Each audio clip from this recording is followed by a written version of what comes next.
آپ صلی اللہ علیہ وسلم اپنا کہتے ہیں، ٹھیک ہے، تو بات اور تھی، کیا ہے یہ بڑا الفاظ ہوتے ہیں، ٹھیک ہے۔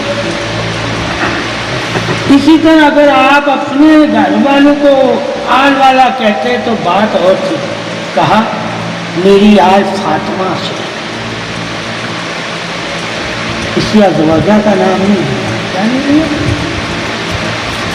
اب اس سے کیا ہوا کہ جو فاطمہ سے اولاد پیدا ہوگی اس کو میری آل کہنا، چاہے علی کی اور بھی اولادیں ہوں وہ آل میں شامل نہیں ہیں۔ جب علی کی اولاد ہو کر حسن حسین کی غلام ہو سکتی ہے تو باقی صحابہ علی کے برابر نہیں ہے تو ان کی اولاد نہیں غلام ہو سکتی۔ یہ بھی ہم نے تاریخ میں پڑھنا ہے، ٹھیک ہے، کہ حضرت جن کو کہتے ہیں غازی عباس علمدار، آج ان کا دن بھی غازی عباس علمدار، وہ کیا کہتے ہیں کہ میں غلام ہوں، اب تاکہ بھائی ہیں، زندگی بھائی ہیں، ہم بھی یہ مانتے ہیں وہ بھائی ہیں، مگر مقام حسین جیسا ہم نہیں ان کو دیتے کیونکہ اللہ کے نبی نے دی۔ اسی طرح ہم بھی مانتے ہیں صحابہ ہیں سارے، مگر مقام ہم علی جیسا نہیں دیتے کیونکہ علی کی شان سرکار نے ان سے بلند کرنا۔ عدل کرو، عدل کرو،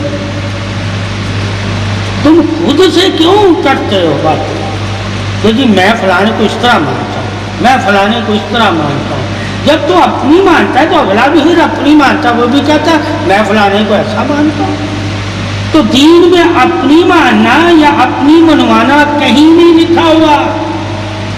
دین وہ ہے جو اللہ رسول کا فرمان ہے، اللہ رسول کی ماننا اور اللہ رسول کی ہی دوسروں کو منوانا، یہی دین ہے۔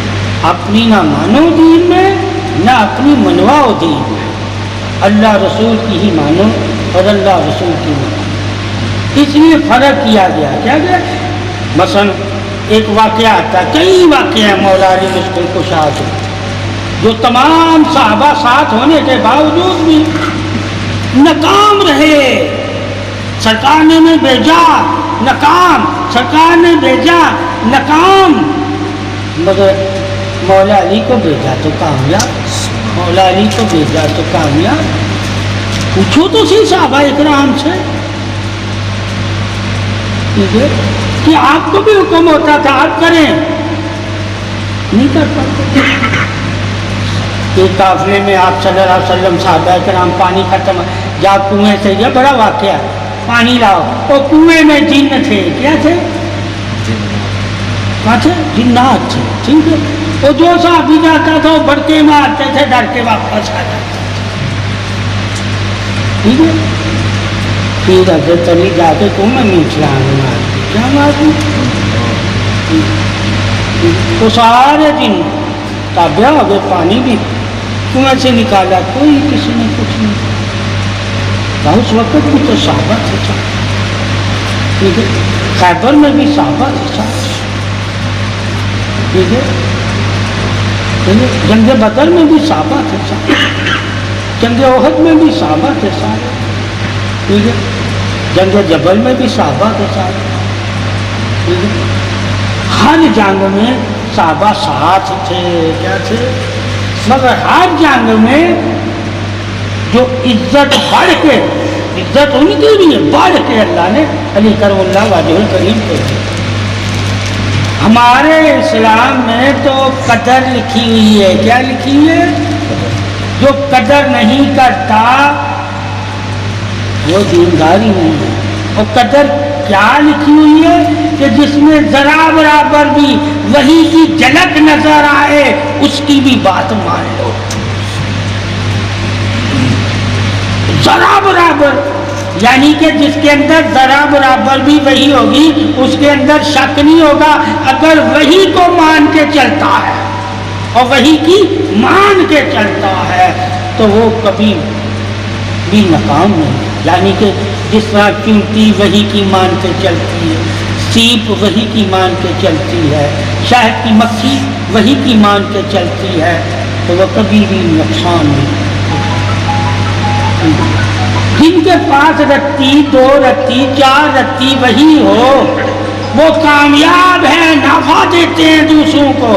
اور جن کے پاس پورا قرآن ہی وہی ہو یعنی کہ محمد، وہ کیوں ایک دوسرے سے لڑتے ہیں؟ یہ چیزیں تو نہیں ایک دوسرے سے لڑتی نظر آتی، کیونکہ وہی امن کو کہتے ہیں. کیا کہتے ہیں؟ وہی امن کو کہتے ہیں. سمجھو جس گھر میں امن ہوگا، سلامتی ہوگی، پاکی ہوگی، اس گھر میں وہی اثر انداز ہے. اور جس گھر میں وہی کا اثر ہے اس گھر میں کبھی بھی نحوست نہیں. ٹھیک ہے، وہی کی شان ہے. تو وہی نور کو کہتے ہیں. کیا کہتے ہیں؟ کھلی نشانی ہے. نور کی سب سے بڑی نشانی کیا ہے؟ قرآن. سب سے بڑی نشانی اللہ تعالیٰ نے انبیاء علیہ السلام کو جو کتابیں عطا فرمائی ان کتابوں سے بڑھ کر نور والی کتاب محمد صلی اللہ علیہ وسلم کی ہے جو قرآن ہے. جب قرآن کی عظمت سے ہمیں حکم ملا کہ اسے نہیں چھوڑنا، اسے پکڑنا، کسی صحابہ کا نام نہیں لیا کہ اسے پکڑی رکھو گے تو ایمان میں سلامتی والی. کہا قرآن کو پکڑی رکھو گے